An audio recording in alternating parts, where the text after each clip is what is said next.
ओम नमः शिवाय। ओम नमः शिवाय। ओम नमः शिवाय। तत्व ज्ञान प्रेमियों, सृष्टि के शुरू में एक चैतन्य पुरुष था। दूसरा किसी का भी अस्तित्व नहीं था, न तो ब्रह्मा का, न विष्णु का, न 33 कोटि देवताओं का अस्तित्व था।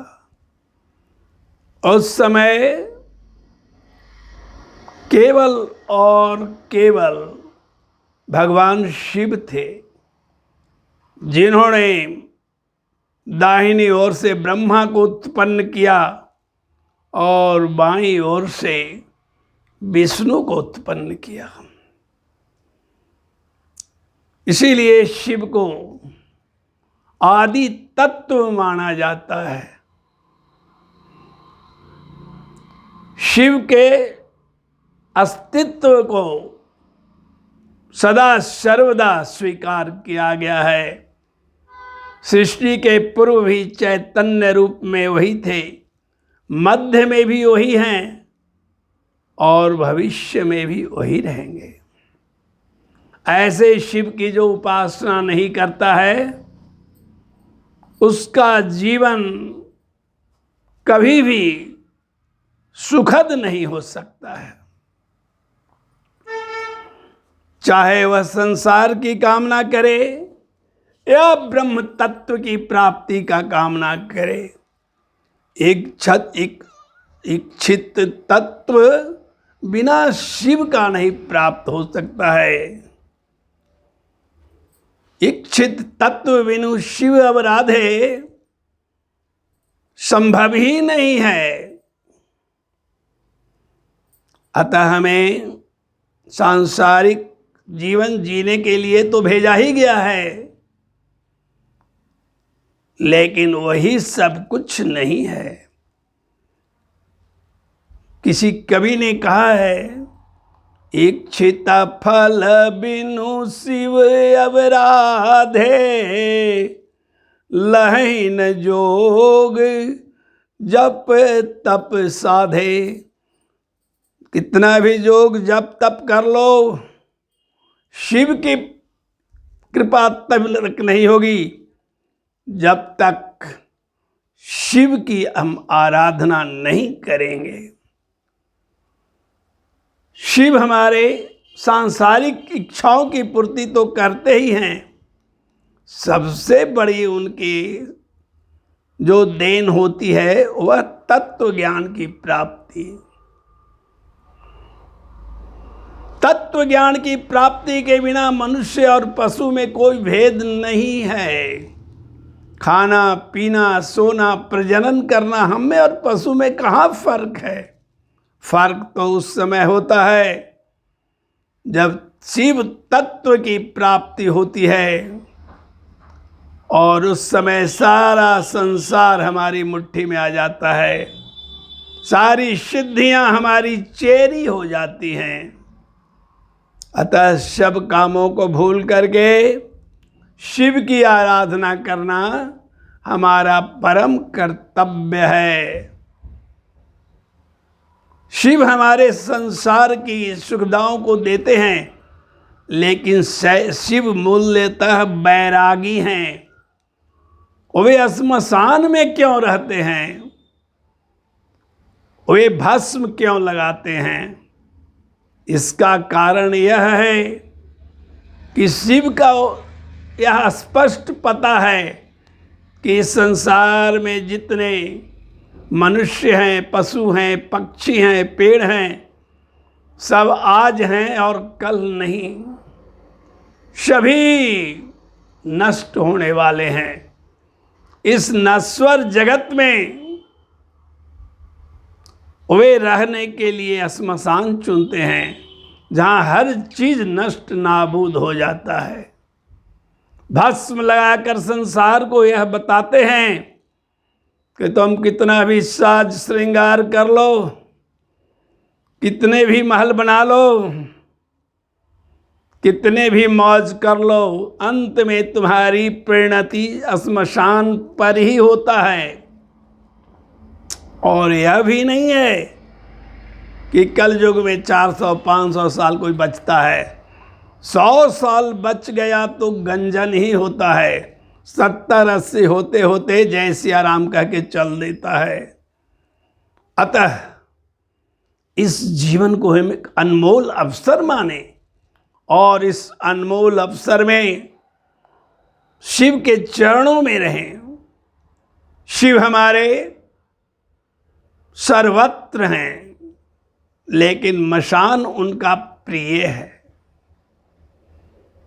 एक बार कुछ लोग एक लाश ले जा रहे थे और बोलते जा रहे थे, राम राम सत्य है, राम नाम सत्य है। शिव जी ने सुना, कहा कि अरे क्या चीज़ सत्य कह रहा है। मसान तक पहुंच गए, देखा कि लोग जला रहे हैं उसको। शिव ने सोचा कि रा से राख होता है और म से मसान, तो क्यों नहीं इस राख को पूरे शरीर पर मलूं। और जब सभी चले गए तो शिव ने उस भस्म से पूरे शरीर का श्रृंगार किया। शिव यूं तो एक मुख के ही नजर आते हैं, लेकिन जब योगावस्था में होते हैं तो अपने आप को देख करके परमानंद में ऐसे डूबते हैं कि एक मुख से नहीं 5-5 मुख से आनंद लेने लग जाते हैं।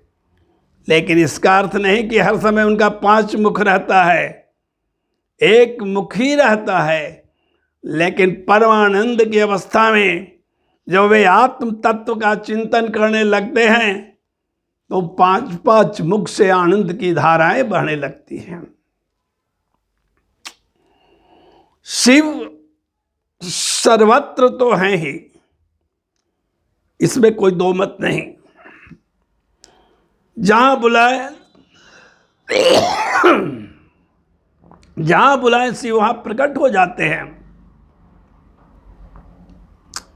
कहीं भी वे आ जाते हैं तुरंत। वे एक समय में हजारों जगह पर रहते हैं। ऐसी शक्ति सिर्फ शिव को ही है।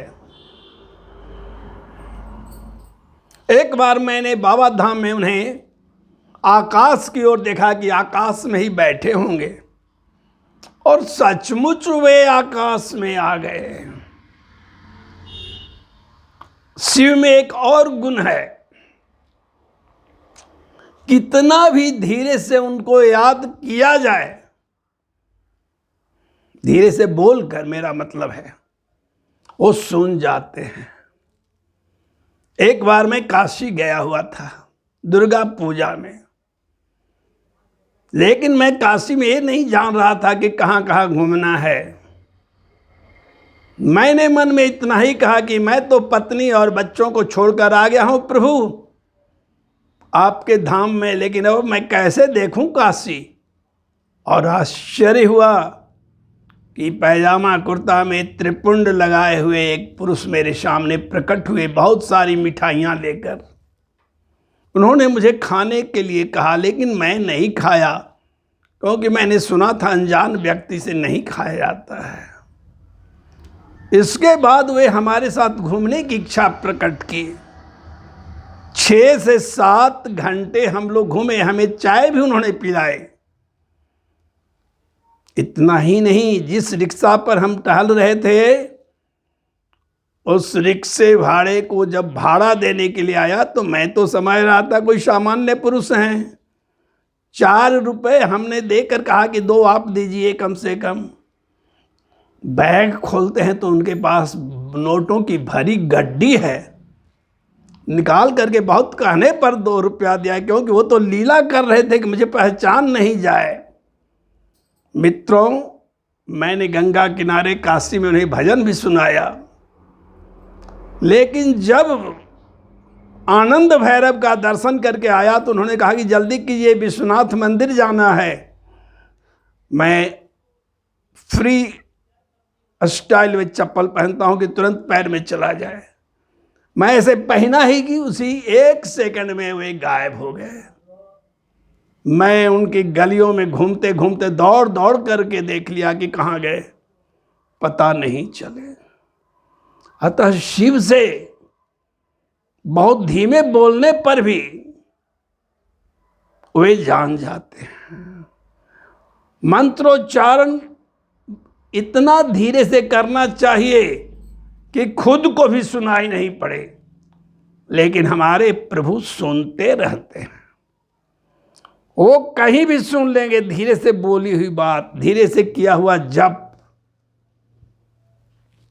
शिव जी अपने भक्तों से बहुत प्रेम करते हैं। वैसा भक्त वत्सल शायद ही कोई हो सकता है। भगवान शंकर की एक और खासियत है, वे भेदभाव नहीं करते हैं। वो कहते हैं कि यदि भक्ति कोई करे तो मैं चांडाल के घर में भी आ जा सकता हूं। भले ही लोग उसको पापी समझते हैं, लेकिन वहां आकर प्रकट हो जाऊंगा। इतना ही नहीं, एक कहानी मैं छोटी सी कहना चाहूंगा। काशी में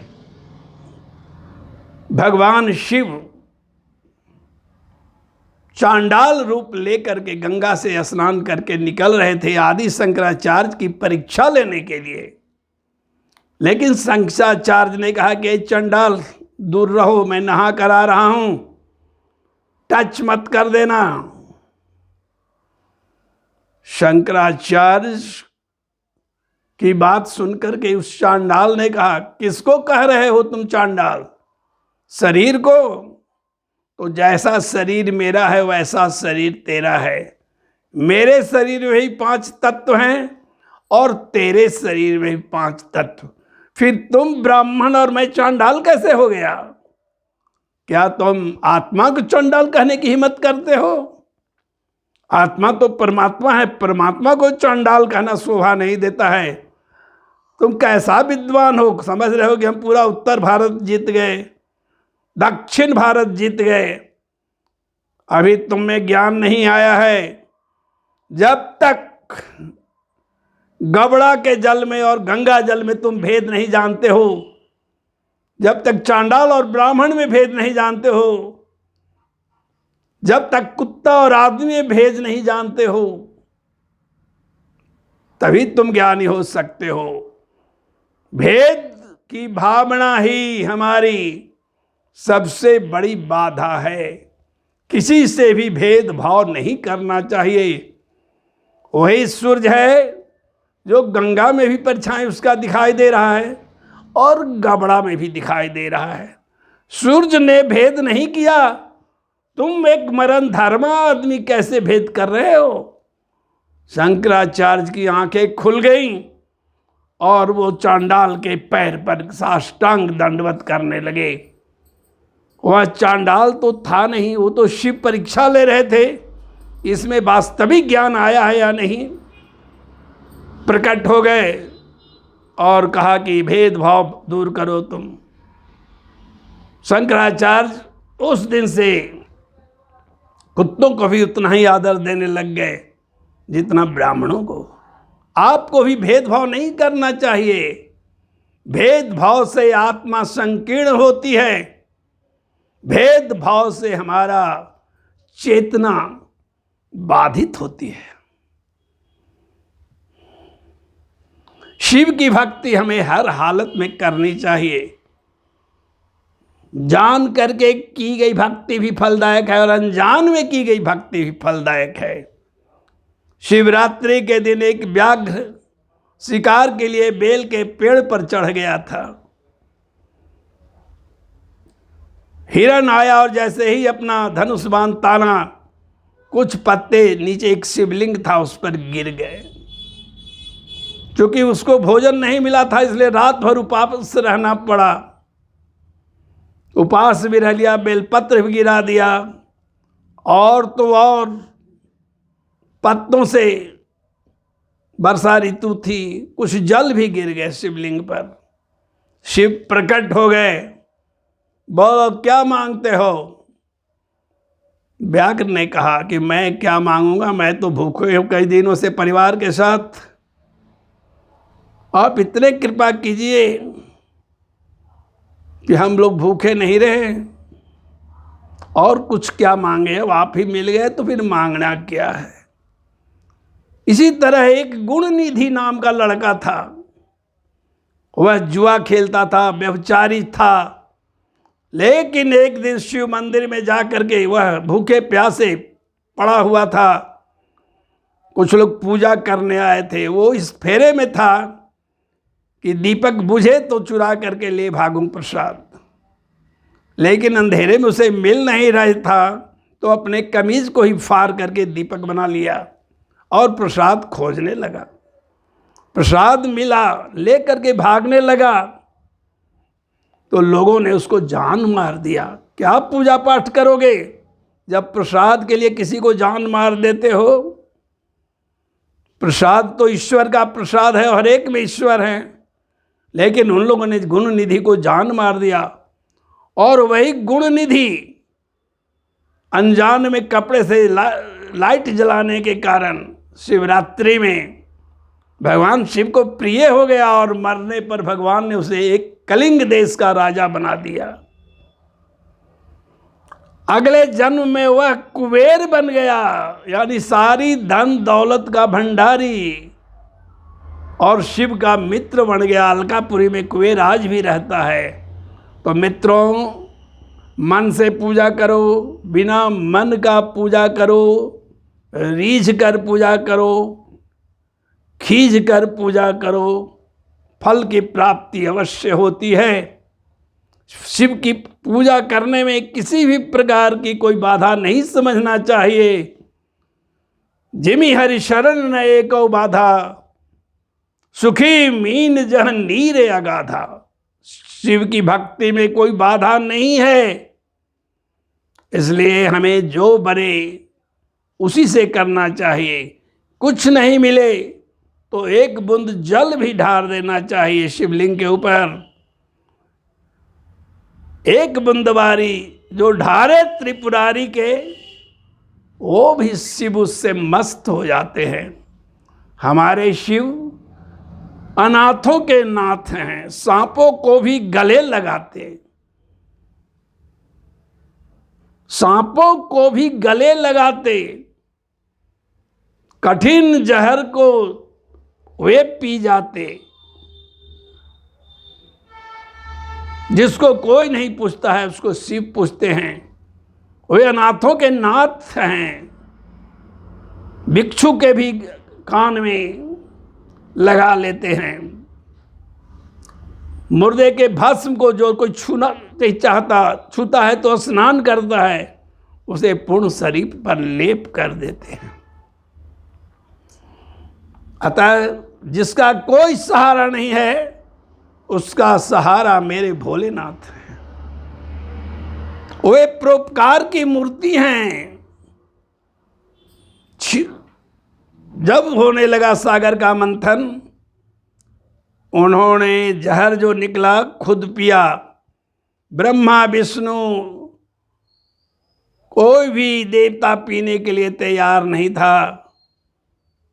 अंत में शिव ने देखा कि जो काम कोई नहीं करता है वो मैं करता हूँ, और वे उस जहर को पी गए। जहर को पी गए तो हाथ पर लेकर पिया तो हाथ नीला नहीं हुआ, तो जहर ही रोने लगा कि प्रभु ये क्या लीला है, मेरा थोड़ा प्रभाव आना चाहिए। तो उन्होंने कंठ में रख लिया और कंठ नीला हो गया। प्रेम से बोलिए नीलकंठ भगवान की जय। हर हर महादेव। माता पार्वती की जय, बजरंगबली की जय।